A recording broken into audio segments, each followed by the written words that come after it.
Hey heroes, and welcome to another magical episode of History of the Marvel Universe. This channel is sponsored in part by Patreon supporters. If you would like to contribute and vote in monthly polls that help determine what topics get covered on the channel, then you can sign up for an amount of your choosing over at patreon.com/MaryMarvelite. The link is in the description below, along with other places you can find me. Stephen Vincent Strange was born in Philadelphia, Pennsylvania, while his parents, Eugene and Beverly, were vacationing there. He was raised on the family's farm in Nebraska, where his younger siblings, Donna and Vincent, were born. Despite these ordinary beginnings, Stephen Strange was a child who was quite literally destined for greatness, and there were those who knew it. Deep in the Himalayan mountains, there lived a centuries-old Tibetan mystic named Yao, better known as the Ancient One, who held the title of Sorcerer Supreme. The Ancient One recognized the need to pass on his knowledge, but he also knew that Stephen Strange was destined to one day be his successor. And this did not sit well with his apprentice, Baron Mordo. Mordo was a man with a dark heart and a lust for power, who Yao took on as a student primarily to keep a close watch over him.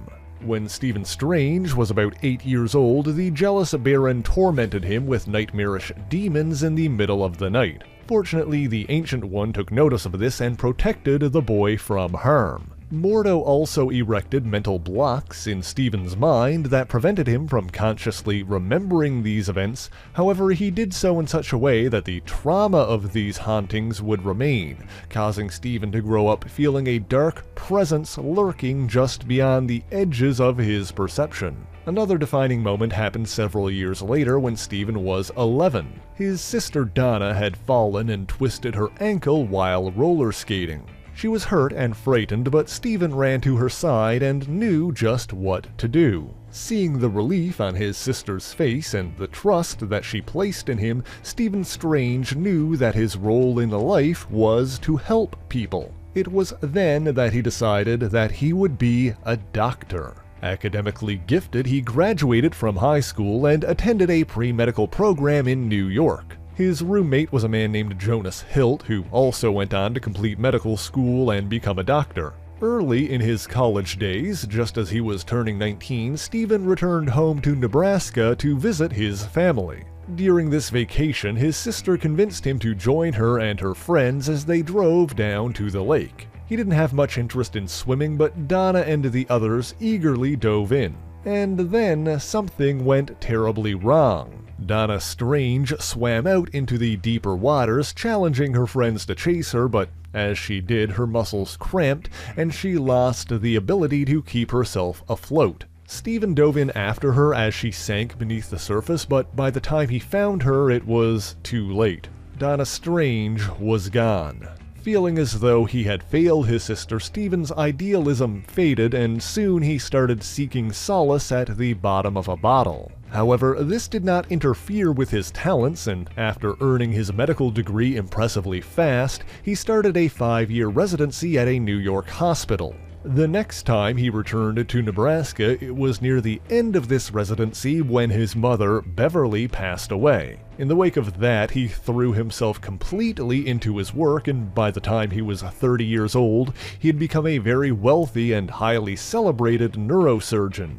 During this time, one of his patients was a woman who worked as a translator for the United Nations, Madeleine Ravel. After saving her life, Stephen was enamored with the beautiful woman, and the two were caught up in a whirlwind romance. After being inseparable for just over a year, Stephen asked her to marry him, but Madeleine declined. In the time that they had spent together, she could see the man that he was becoming, and it was not a person that she wanted to stay with. Indeed, between the darkness at the edge of his mind, the alcohol that he used to dull the pain, and the unmitigated success that he had found in his career, Stephen Strange was growing more and more arrogant and materialistic. Soon he cared more about money than actually helping people, and wouldn't treat patients who couldn't afford his fees. He became something of a womanizer, and one day he brought a nurse he worked with back to his penthouse apartment. While there, he checked the messages on his answering machine and found one from his younger brother, Vic.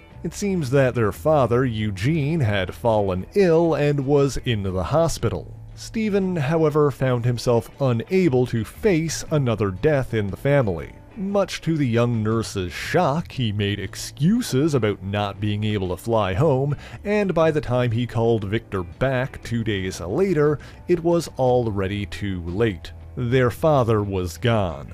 Several days later, after Eugene Strange was dead and buried, Victor traveled to New York City to confront Stephen directly. While Stephen tried to stammer out an explanation for not attending the funeral, the woman he was sleeping with, a different woman from the aforementioned nurse by the way, emerged from his bedroom. Seeing that was enough for Vic to grow fed up with his older brother and storm out the door. The bereaved and distracted Victor paid little attention as he ran out into the snow-covered street, right into the path of an oncoming vehicle. Stephen ran out after him, but there was little he could do besides pronounce his own little brother dead on the scene. Feeling responsible for the death of his last remaining relative, Stephen placed Victor's body into an experimental cold storage chamber, hoping against hope that he could someday be revived.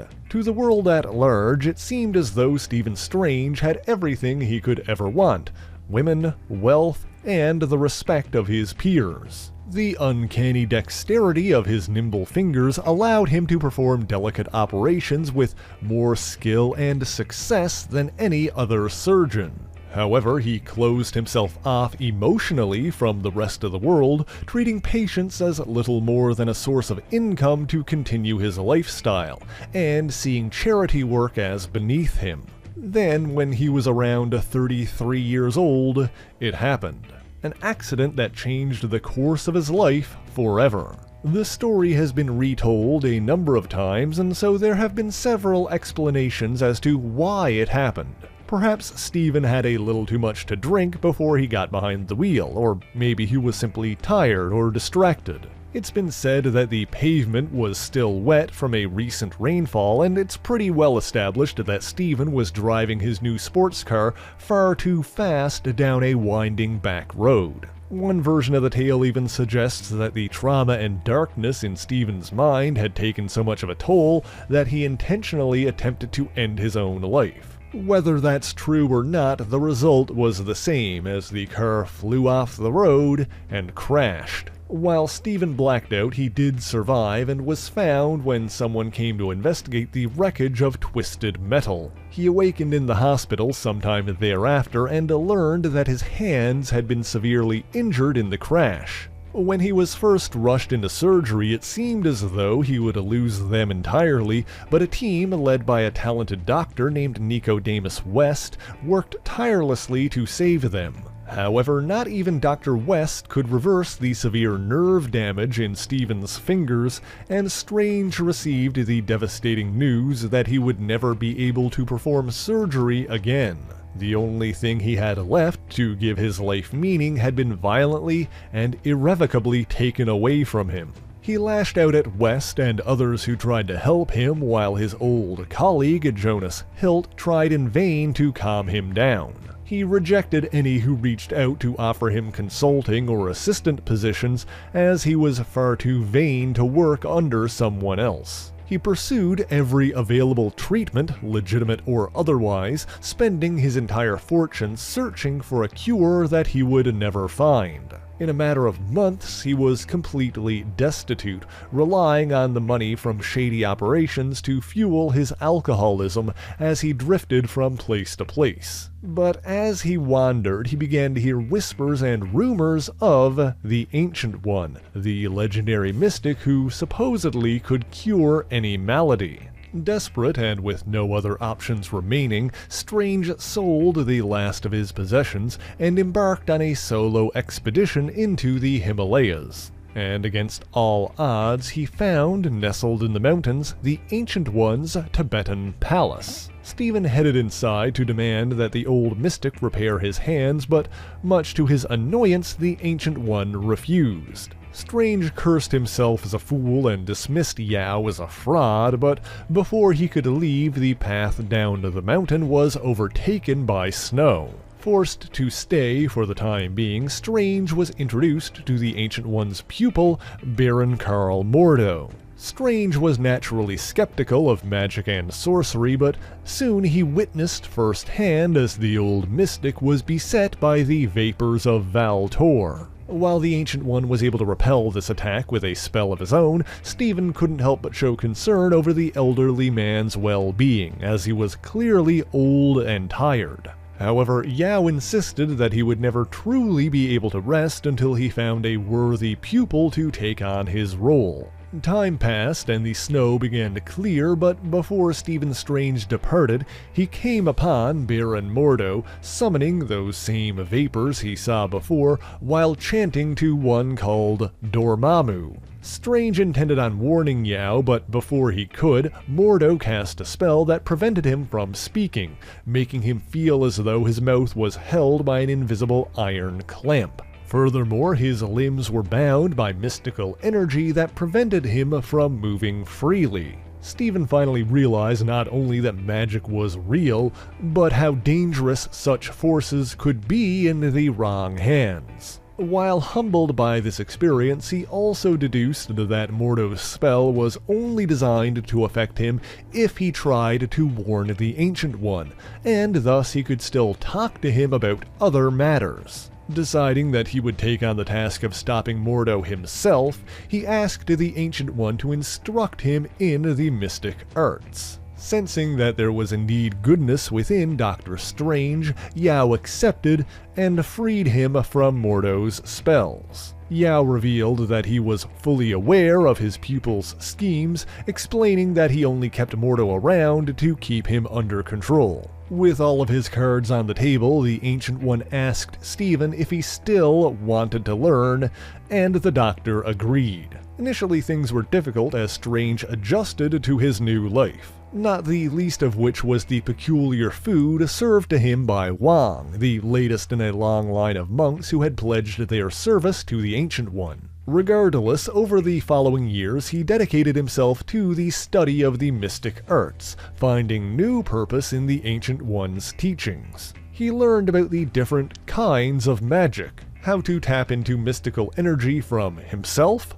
from his environment, and even from other dimensional entities called principalities. Chief among these entities were the Vishanti, a mystical trinity from whom our earthly understanding of magic largely originates. Among them was Hoggoth, an ancient enigmatic survivor of an unknown mystical race, who most often manifested in the form of a lion or tiger with burning eyes. Ashtur was one of Earth's own elder gods who some posit is the most powerful of the Vishanti, and Agamotto, perhaps the most noteworthy of the three, was the son of Ashtur who authored the Book of the Vishanti, and passed on several magical artifacts to mankind. Because of his role in teaching and protecting early mankind, Agamotto is widely regarded as Earth's first Sorcerer Supreme. Strange spent a number of years studying under the Ancient One, and as he did, the magic of the palace slowed his aging to a standstill. He clashed with Mordo a number of times, but then Strange's ability began to outpace his rivals. After challenging Stephen to a magical duel and losing in fair combat, Mordo decided to leave the palace for good and seek power elsewhere. Strange occasionally met other disciples of the Ancient One, one of whom attempted to use magic to heal the injuries of a local villager, only for them to be transferred to another. As a result, Stephen learned that using magic to treat physical maladies could easily go awry. He subsequently befriended many other mystics and sorcerers from all corners of the world. He even met the enigmatic alien who observed mankind from his citadel on the moon, Uatu the Watcher. Finally, 7 years after the departure of Baron Mordo, Dr. Stephen Strange was recognized as a master of the mystic arts, earning him his first Cloak of Levitation.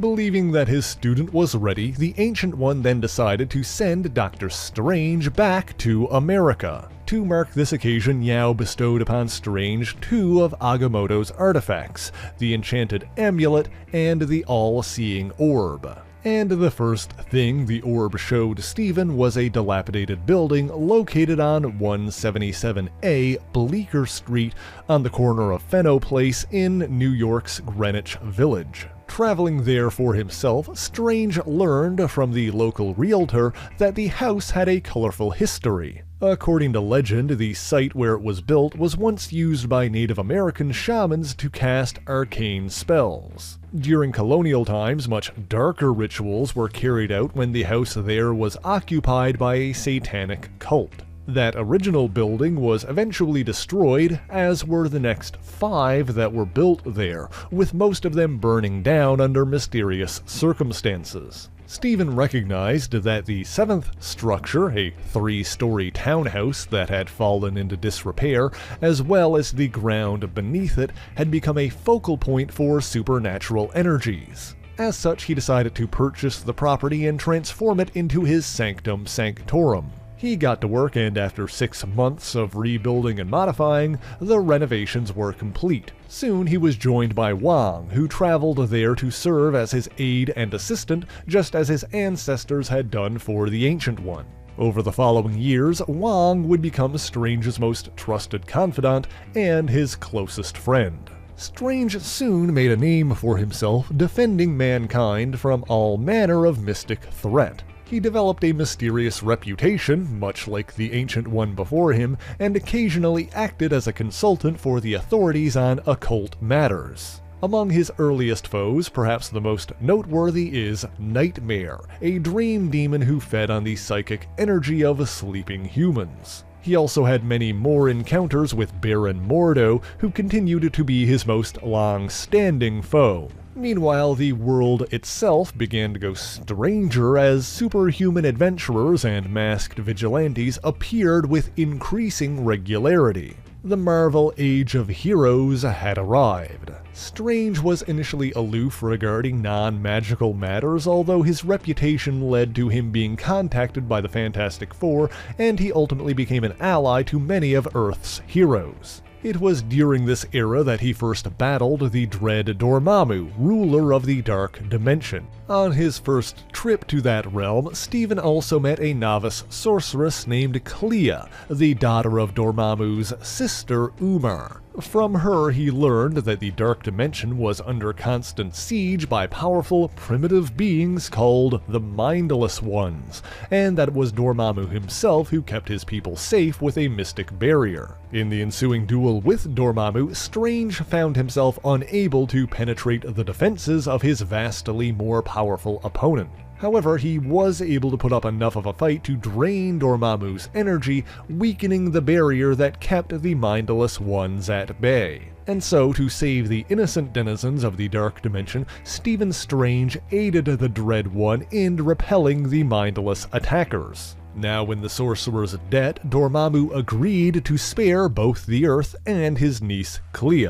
although he also vowed to take revenge on Dr. Strange and continued to lend power to Baron Mordo. Stephen later reunited with Clea and a romance blossomed between them, although perhaps we'll talk more about their relationship another day. As a reward for his cunning stand against Dormammu, Strange was granted a new Cloak of Levitation and an even more powerful amulet, the Eye of Agamotto. He continued to operate as Earth's mystic defender against supernatural threats and faced more foes than we could possibly cover here. In one instance, he encountered the masked vigilante Spider-Man and was impressed by the teenager's heroism. The two unlikely allies went on to team up many more times over the years, almost as if there was some strange connection that drew them.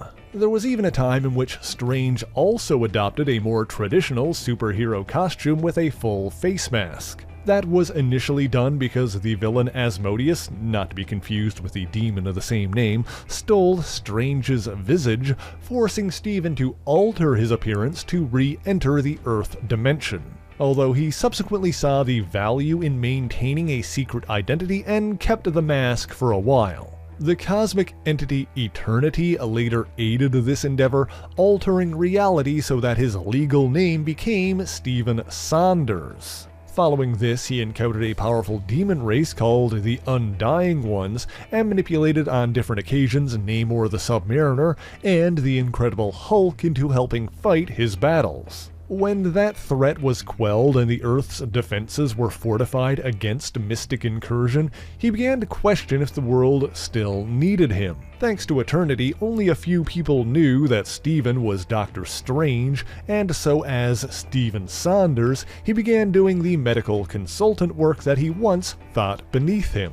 Although this retirement was short-lived, as he soon returned to his sanctum to find someone else wearing his masked costume. Having forsaken his mystic talents, Stephen was initially no match for this imposter Strange. However, Stephen then called out to his master, the Ancient One, for help, who appeared to reawaken his potential. The Ancient One even undid Eternity's spell, removing all reference to his Stephen Saunders identity and restoring the true name of Dr. Stephen Strange. Strange then defeated his imposter, who of course turned out to be his old enemy, Baron Mordo. Recommitted to his role, he abandoned the masked costume and returned to his more traditional look. In a later battle with an extra-dimensional scientist named Yandroth, Strange recruited both Namor and the Hulk, forming the first incarnation of the Defenders. The Silver Surfer soon joined them as well, and while the group's roster would grow and change over time, including the likes of Valkyrie, Nighthawk, Hellcat, and more,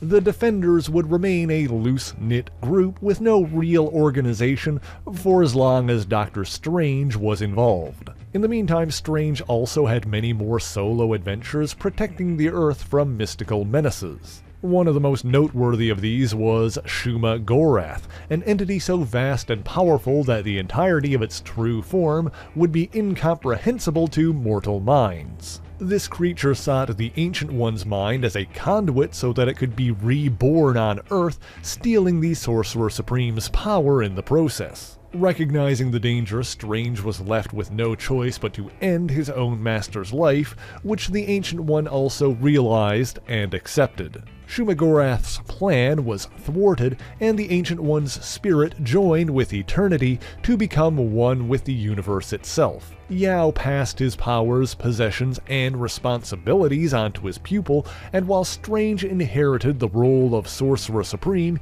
he didn't technically earn the title just yet. He faced a series of trials to prove his worthiness, the first of which came when he faced the cosmic entity Death.